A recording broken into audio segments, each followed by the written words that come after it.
नमस्कार दर्शक श्रोते हो.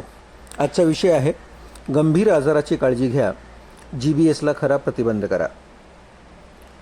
खास करून लातूर जिल्हा आणि परिसरातल्या 2-4 जिल्ह्यामधून कोरोनानंतर वेगवेगळ्या प्रकारच्या काही आजाराची सुरुवात अल्प स्वरूपात झालेली आहे. पण ही खरी वेळ आहे की ज्यावेळा आपल्या आरोग्याची काळजी घेण्यासाठी आपल्यात तत्परता येणं आवश्यक आहे आणि हीच तत्परता आपल्याला अनेकदा गंभीर आजारापासून दूर ठेवू शकते.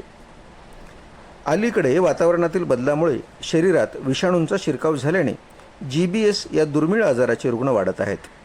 यात हातपाय लुळे पडतात, विशेषतः शरीराची रोगप्रतिकारक शक्ती मज्जातंतूवर हल्ला करते, त्यामुळे स्नायू कमकुवत होतात, त्यातून गंभीर त्रास सुरू होतो. GBS आजाराची लक्षणे काही दिवसापासून ते काही आठवड्यापर्यंत असू शकतात. कोणत्याही व्हायरल इन्फेक्शननंतर हा आजार होण्याची भीती असते.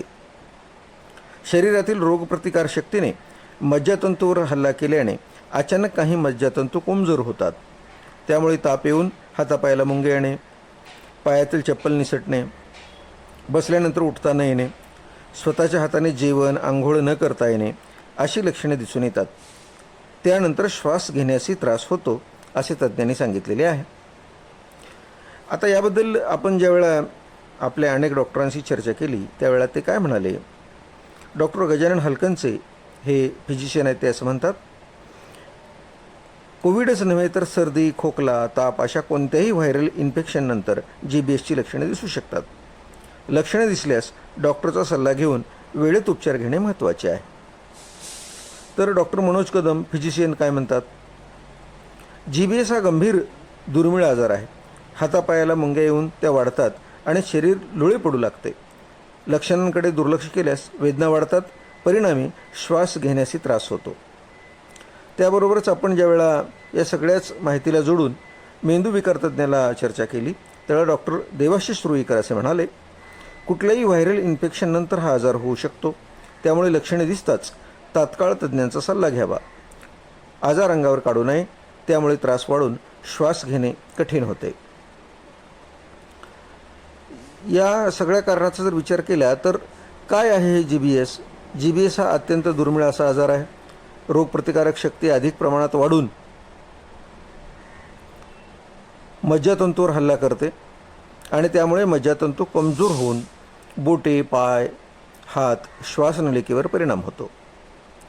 लक्षणे काय त्याची? ताप येऊन हातापायाला मुंग्या येणे सुरुवात होते. रुग्णाला बसण्यास अथवा उठण्यास त्रास होतो. स्वतःच्या हाताने जेवण आंघोळ करता येत नाही. श्वास घेण्यास त्रास होतो. हा त्रास काही दिवस अथवा आठवड्यापर्यंत होऊ शकतो, त्यामुळे वेळीच काळजी घेणे आवश्यक ठरते.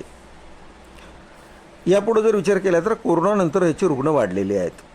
एखादा नवीन विषाणू अथवा जीवाणूने शरीरात प्रवेश केल्यास अथवा नवीन प्रतिबंधक लस घेतल्यानंतर शरीरातील रोगप्रतिकारक शक्ती गोंधळून जाते आणि मज्जातंतूवर हल्ला करू शकते.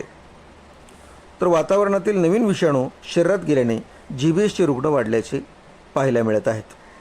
त्यामुळं दर्शक श्रोत्याने काळजी करायची नाही, फक्त दक्षता घ्यायची आहे. जेणेकरून GBSचे रुग्ण आपल्याकडे वाढलेले असले तरी खूप काळजीनं घाबरून जायची आवश्यकता नाही.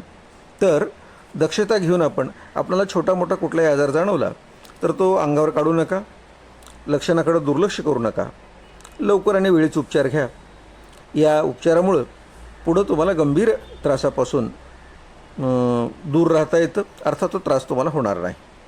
म्हणून GBSचे रुग्ण वाढल्यामुळं अशा पद्धतीची लक्षणं आपल्या परिसरात कुणाकडे दिसली, आपल्या कुटुंबातल्या व्यक्तीला दिसली, घाबरून न जाता सरळ दवाखान्यात जा आणि वेगवेगळ्या पद्धतीने उपचार घ्या.